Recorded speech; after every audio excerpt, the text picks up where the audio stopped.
من المؤيد للعملات المعدنيه لورق البنك نوت لكروت الكريدت، ودول اول 4 طبقات من قصه الفلوس. والنهارده هنتكلم عن الطبقه الخامسه والاخيره اللي هي العملات الرقميه.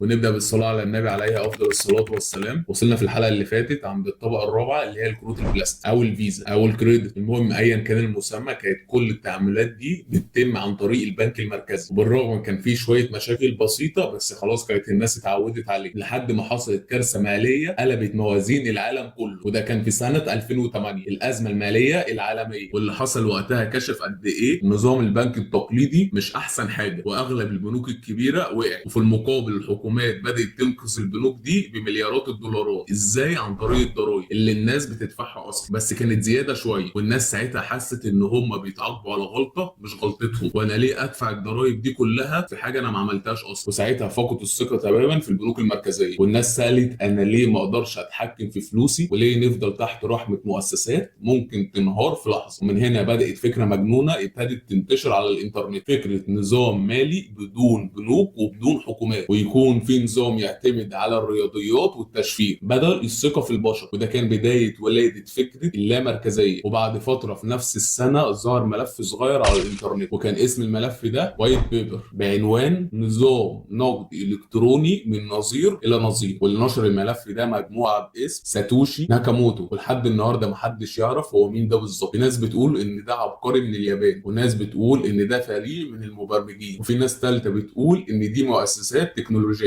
لكن الاكيد ان ساتوشي نشر الفكره دي سنه 2008، وبرمج اول شبكه بيتكوين في يناير 2009، وبعدين اختفى تماما في ابريل 2011. مفيش حد يعرف لحد دلوقتي مصيره ايه. المهم اول معامله في شبكه البيتكوين اسمها كتله التكوين، وكان مكتوب فيها رساله مشفره متاخده من جريده ساتاينس، ودي كانت جريده بريطانيه، وكانت بتقول المستشار على وشك اطلاق خطه انقاذ ثانيه للبنوك. ومعنى الرساله دي ان هم معترضين عن النظام المالي كله، زي حد كده بيقول لهم كفايه كده، الناس هي اللي بتدفع غلطه البنوك، والبيتكوين ظهر علشان يقلب الترابيزه. الموضوع ببساطه زي اعلان ثوره رقميه ضد النظام المالي القديم اللي ماشي على مزاج الكبار وبيدفع ثمنه الغالب. طب هو ازاي بيشتغل البيتكوين؟ الفكره ببساطه انك تقدر تحول فلوس لاي شخص بطريقه مباشره من غير بنك ولا وسيط، عن طريق شبكه معينه، والشبكه دي مبنيه على تكنولوجيا، والتكنولوجيا دي فكرتها ان كل عمليه بتتحفظ في السجلات، وكمان بتكون متوزعه على الاف الاجهزه، والاجهزه دي بيكون عندها نسخه من كل المعاملات اللي حصلت. وده اللي بيخلي النظام ده غير قابل للتزوير، لان لو حد حاول يغير رقم او عمليه هيحتاج يغير كل النسخ على الاف الاجهزه في نفس اللحظه، وده طبعا مستحيل. وعلشان معامله جديده تتسجل في النظام ده لازم اجهزه الكمبيوتر تحل معادلات معقده، والمسؤول عن الكلام ده حاجه اسمها المعدن، وكل معدن يحل المعادله دي بنجاح بيضيف الكتله الجديده وبيكسب مكافاه. المكافاه دي عباره عن ايه؟ بيتكوين جديد. العمليه دي اسمها ايه؟ بروف وورك، اثبات العمل، وهي اللي بتحافظ على امان الشبكه من التزوير. وعلشان اي حد يخترقها لازم يسيطر على 51% من الاجهزه اللي في العالم كله، وده طبعا مستحيل ومكلف جدا جدا جدا. وفي حاجه كمان، البيتكوين ده مستحيل يحصل له تضخم. ليه؟ لانه محدود بعدد 21 مليون واحد، ومعنى الكلام ده ان هو كده مستحيل يطبع منه اي وحدات زياده، عكس الفلوس الورقيه والبنوك المركزيه، وده اللي خلاه مسمى بالذهب الرقمي. وفي حاجه كمان في نظام البيتكوين اسمها التنصيف، ودي بتحصل حوالي كل 4 سنين. يعني الناس اللي بتعدل اللي هم بيشتغلوا على اجهزه قويه علشان يطلعوا بيتكوين، المكافئات اللي بياخدوها بتقل للنص. اللي هو مثلا لو حد كان بياخد 10 بيتكوين هياخد 5 بس. والفكره من كده ان المعروض من البيتكوين يقل واحده واحده لحد 2124، وساعتها هيتعدل اخر بيتكوين ومش هيبقى فيه بيتكوين جديد بيتضاف. والفكره دي معموله علشان تحارب التضخم بشكل نهائي، وتخلي البيتكوين دايما قيمته ثابته او كمان في زياده. وطبعا الكلام ده عكس الفلوس الورقيه اللي الحكومات كل شويه تطبع منها، وطبعا كل ما يطبعوا اكتر كل ما قيمتها بتقل اكتر. طب ايه هي مزايا البيتكوين؟ سرعه التحويل ما بين الدول في دقائق، وتكلفه معاملاته قليله جدا مقارنه بالبنوك، وفي كمان شفافيه مطلقه لان كل عمليه متسجله واي حد يقدر يشوفها. وطبعا مع الكلام ده بيكون في امان والسريه عاليه. والميزه اللي بعد كده اللي احنا قلناها اللي هي صعوبه التزوير او او السرقه بسبب قوه التشفير. وفي كمان ميزه قويه جدا ممكن تحصل، ان العالم كله يكون عنده عمله موحده رقميه، وده معناه حريه اقتصاديه بعيد عن حدود وسياسات الدول. ولو خدت بالك في الثلاث فيديوهات بتاعت قصه الفلوس هتلاحظ ان كل طبقه جديده من الفلوس بدات من الناس مش من الحكومات، وده نفس اللي حصل دلوقتي. البيتكوين وغيره من العملات الرقميه بداوها افراد مبرمجين مش بنوك ولا الحكومات. لكن السؤال دلوقتي، هل الحكومات هتتبنى العملات دي رسميا زي ما حصل في السلفادور في سنه 2021 لما اعترفوا بالبيتكوين كعمله رسميه، ولا البنوك والحكومات هيحاولوا يحاربوا الفكره دي ويسيطروا هم عليها؟ بس هنا برضو بدات فكره جديده اسمها العملات الرقميه للبنوك المركزيه، والمعروفه CBDC، ودي ببساطه نسخه رقميه من الجنيه او الدولار. بس الفرق هنا ان الحكومه نفسها هي اللي بتتابع وتسجل كل عمليه بتعملها. الموضوع هنا بيفتح باب جدل كبير جدا، اللي هو هل انت هتكون عايز حريه ماليه حقيقيه من غير تحكم ولا رقابه زي نظام البيتكوين، ولا عايز نظام الحكومه تقدر تتحكم فيه بنسبه 100% زي العملات الرقميه اللي هي بتعملها بنفسها دلوقتي؟ بس هنا الحكومه من الناحيه النظريه ممكن تبرمج العمله الرقميه دي على مزاجها. يعني مثلا تخلي الفلوس اللي معاك تنتهي صلاحيتها بعد وقت معين، او تمنعك تشتري بيها حاجات معينه، او حتى تخصم منك الضرائب او الفوائد على طول من غير ما ترجع لك زي شركات الاتصالات دلوقتي. يعني انت اول ما بتشحن رصيد بتلاقي الرصيد على طول اتخصم منه الضرائب قبل ما يرجعوا لك اصلا. بس احنا اكيد متاكدين من اننا داخلين على عصر جديد تماما من طبقات الفلوس، عصر هيعتمد على اللامركزيه. وبقى كده اكون حكيت لك قصه الفلوس من اول المقايضه لحد العملات الرقميه. كده يكون فيديو النهارده خلص. ما تنساش تعمل شير ولايك وسبسكرايب، ولو في اي حاجه غريبه عايزنا نتكلم عنها اكتبها لي في التعليقات. اشوفكم على خير، سلام.